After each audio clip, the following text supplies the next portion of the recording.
professor could make solar panels out of coconuts, but he couldn't make a boat to get them off the island, right? So we find that laughable. We also laugh at people who we think we're smarter than, right?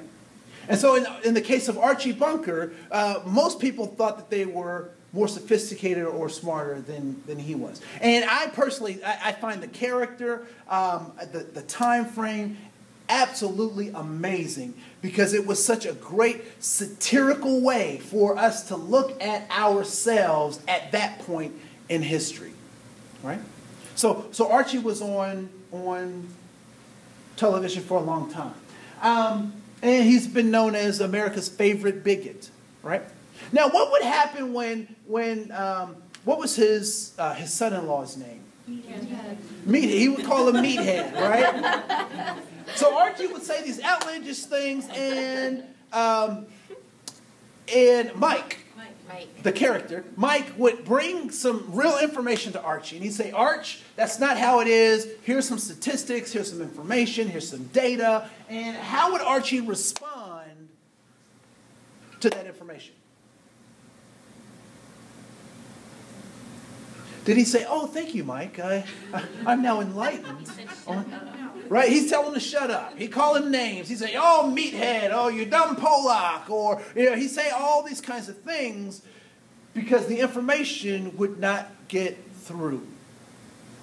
So, I don't know if you've known bigots in your own life or just seen them on television, but one of the things that's really interesting about bigotry is that bigotry is not based on logic. It's not based on facts. It's not based on data. Bigots feel the way they do because they do. And they'll tell you flat out, I don't care what the information says, this is how I feel. So it becomes very clear that bigotry is what? Emotion. It is an emotion. That bigotry is an emotional state. So if I bring facts, data, information, statistics to a bigot, will it change how they feel? No. How do you change emotions?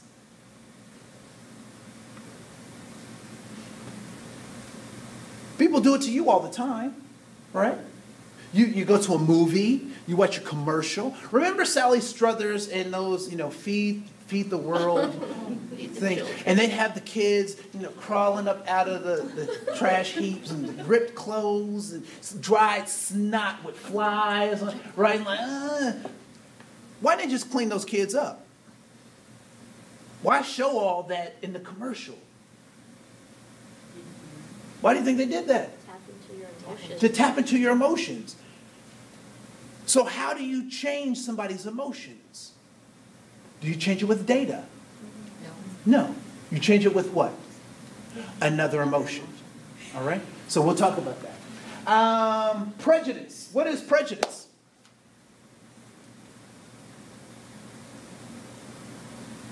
What is prejudice? What's the most clinical way to even kind of talk about that? The prefix and the suffix to prejudge somebody, right? I want to offer to you that I believe that prejudice is good. Prejudice is good.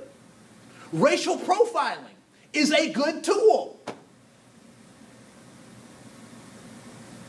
The problem with racial profiling is not that you do it, it's that becomes your only tool. The problem with I think prejudice is good, and I think you'll understand where I'm going with this, right? So I'm walking down the street, it's 11:30 at night. I see about 5 guys down the street. They're hustling and bustling with each other, being ruckusy. What decision do I make? I cross the street. And you would say that is what? Wise. It's a good decision. It's smart. It's safe, right? Makes sense. In that context. But what happens with prejudiced people is that they have an experience within a context. They take their learning from that experience out of that context and try to apply it to every area of their life. Example. So in the context of the five guys, me, I cross the street, good decision. I take that decision out of context. I'm at the Mall of America. I'm walking down the aisle. I see five guys. Based on my previous experience, what do I decide to do? Go down another aisle. I go down another aisle. The problem is, when I get down that aisle, what? There's five other people. Now I go over here, and all of a sudden, that what made sense in that context no longer makes sense in a different context. So prejudice, to prejudge. When we take that prejudgment out of context, then it becomes problematic. So when I say, well, when I ran into this kind of person, this is what happened. So that means all people like that are just like this. Becomes problematic. Does that make sense? Okay, cool. The other thing because we talked about discrimination, we have discrimination covered, right? There are law enforcement agencies, there are rules and regulations that govern this. But what we've done is we've taken discrimination and we've slapped people on the hand. Don't say that. Don't do that. And when we've done that, we haven't changed their emotional state, how they feel about that thing. We also haven't changed how they thought about that thing. And so what do? They act the way we tell them to act until they don't think they're going to get caught. Right? And so what ends up happening is, in place of this discrimination, because they haven't changed their emotional state and they haven't changed their mindset, we get this thing called political correctness. That says, I don't want to offend anybody. I can't do, so I still, hate those people, and I still think that they're dumb, but I'm just not going to say it around those people.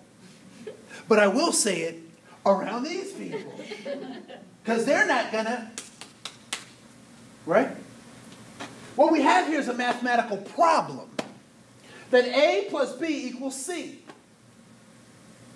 If we want to change what C is, what do we have to start dealing with? A and B. A and B. And I will tell you, once we cover A and B, we don't have to worry about C. It's done. When I start to see that everybody's kids are my kids, no matter what they look like, C is done. All right? So what I'd like for you to do is, on a piece of paper, I want you to draw 5 circles. 5 circles.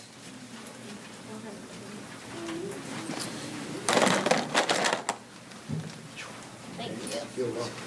I have markers. I have paper for anyone who needs them. Anybody need paper, markers? Yes. Okay, great. Anybody else need paper?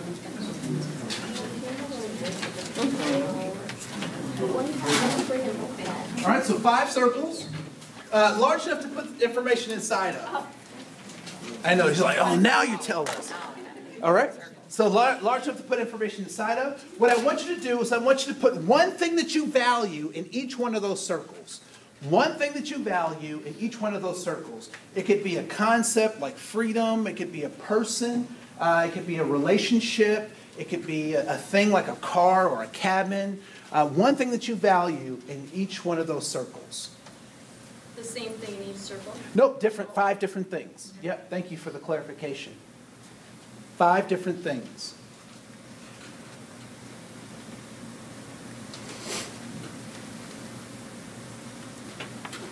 Do a little bit of management by walking around.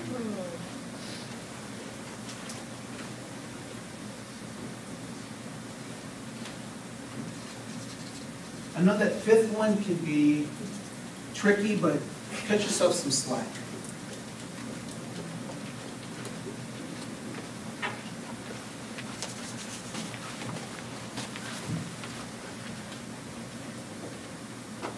All right, it looks like most people have 4, if not all 5. What I'd like you to do now is we're going to play a game.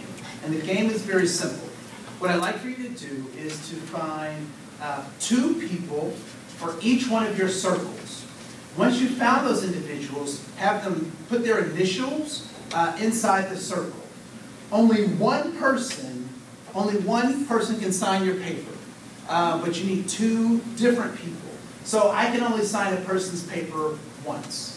But I can sign many people's paper, but I can only sign on there once. So you need 2 people per circle. But only one person can sign on your paper. Does that make sense? No. Yes. Okay. And they have to share the same value? So I want you to find an individual who you either agree with or share the same value. They are to sign on that one value, After that, and then they move on to another person. Does that make sense? Now you got time. All right. So I'll give you about 2 minutes for this. On your mark, get set, go.